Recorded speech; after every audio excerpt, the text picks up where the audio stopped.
Hola, soc l'Helena, la professora d'anglès aquí a Formació Miró, i avui us explicaré els dos tipus de writings que crec que són més importants de cara a la selectivitat, perquè estic força segura que com a mínim un dels dos pot acabar entrant.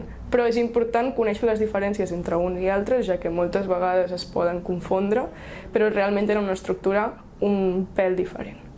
Llavors començarem explicant una mica l'opinion essay i també és important recalcar això que tant per una com per l'altra, en tots els writings que us trobeu, haureu d'escriure entre unes 125 i 150 paraules, que realment no són moltes i fent una bona estructura i un bon plantejament de qualsevol dels tipus de writing que us trobeu és fàcil d'arribar-hi, de no passar-s'hi i de poder extreure la màxima puntuació. Ara bé, hi ha penalització per escriure'n menys, però no n'hi ha per escriure'n més. Però sempre és un risc afegit escriure'n més. Però si patiu per això, cap problema. Llavors, començarem explicant quin és l'opinion essay, que es basa en tres apartats principals: la introducció, els arguments i les conclusions. Comencem per la introducció, ens donaran sempre un tema i a la introducció haurem de contextualitzar aquest tema. És a dir, a partir de la proposta que ens donen, explicar una mica aquest tema per sobre i fer, doncs, explicar què se'n pensa d'aquest tema en general. Però, com ja és una opinion essay, des de l'inici de la redacció ja estarem introduint la nostra opinió. Llavors jo us aconsello fer com unes dues frases per introduir el tema així a nivell general i una última en la que diguis però la meva opinió sobre aquest tema és aquesta. I llavors passarem als arguments, que els arguments us han de servir per reafirmar aquesta vostra opinió. I n'hi ha d'haver com a mínim dos. Dos, tenint en compte les 125-150 paraules, perquè si no pot ser que ens en passem, però si en voleu incloure tres, no hi ha cap problema. Ara bé, aquests arguments han de ser sí o sí per recolzar la vostra opinió. No és com en el for and against, que tindreu un a favor i un en contra. Aquests sempre són per reforçar la vostra opinió que heu inclòs ja en la introducció.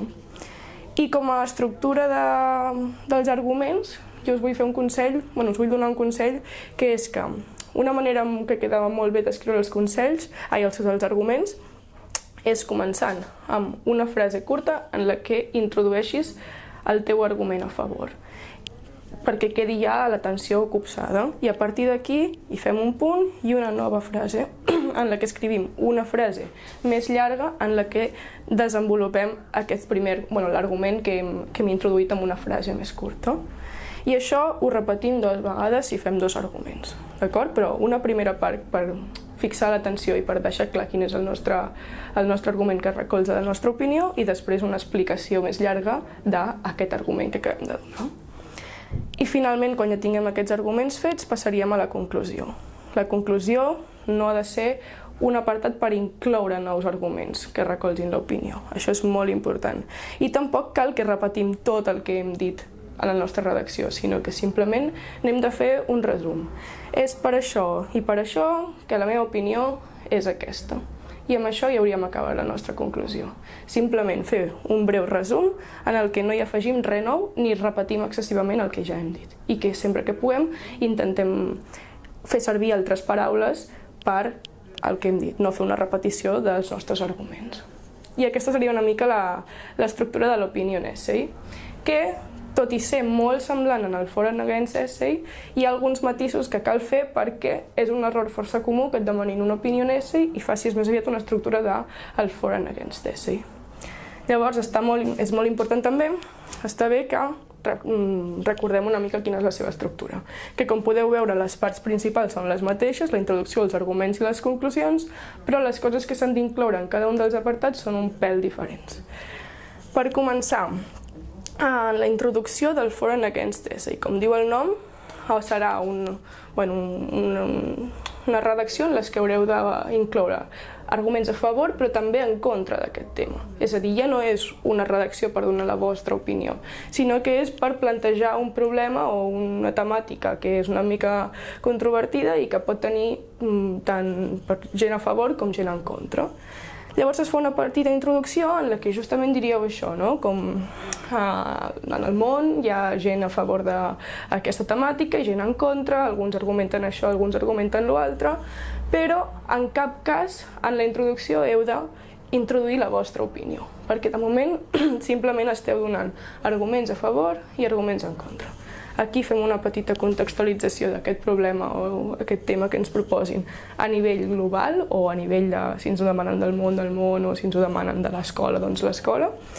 I és quan passem als arguments que ja comencem... Bueno, no, realment passem als arguments i aquí encara no haurem d'afegir la nostra opinió. Ja veureu que l'opinió aquí vindrà a les conclusions. És a dir, en l'opinion essay va en la introducció i en el foreign against essay va en les conclusions. I quan passem als arguments, sí que us torno a demanar que fem la mateixa estructura. Una petita frase per captar l'atenció sobre quin és el meu argument i una explicació després més llarga. Però aquí, en comptes de ser dos arguments que recolzen la teva opinió, en són un a favor i un en contra. D'una temàtica que us podeu plantejar, penseu en què pensa la gent a favor o què pot pensar la gent en contra.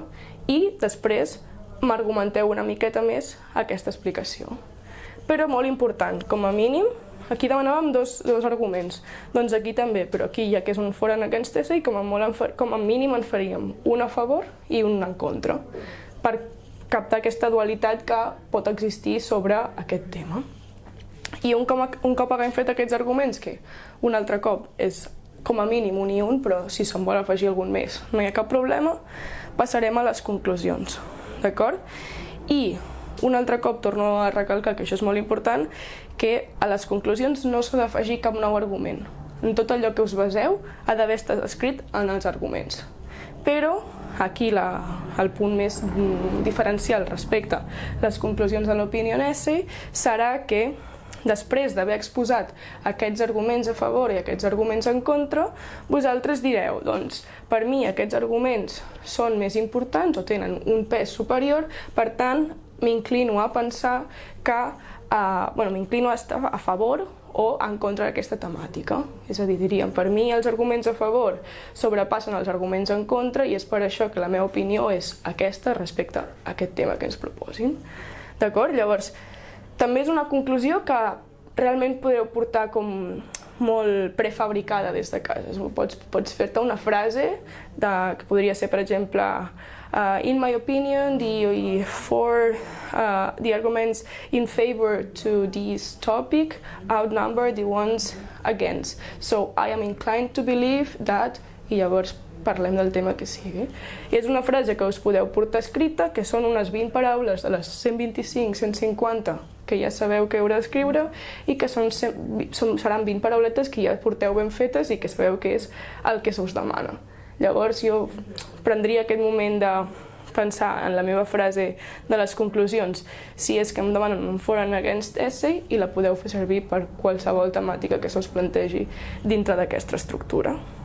I crec que una miqueta seria això tot. Recordeu sobretot les diferències entre on incloure l'opinió i realment quin és l'objectiu de cada un dels textos, que aquesta és reafirmar-te en la teva opinió que ja tens i en canvi aquí és exposar una problemàtica amb els seus arguments a favor i en contra i després dir-la i res, més o menys això seria tot.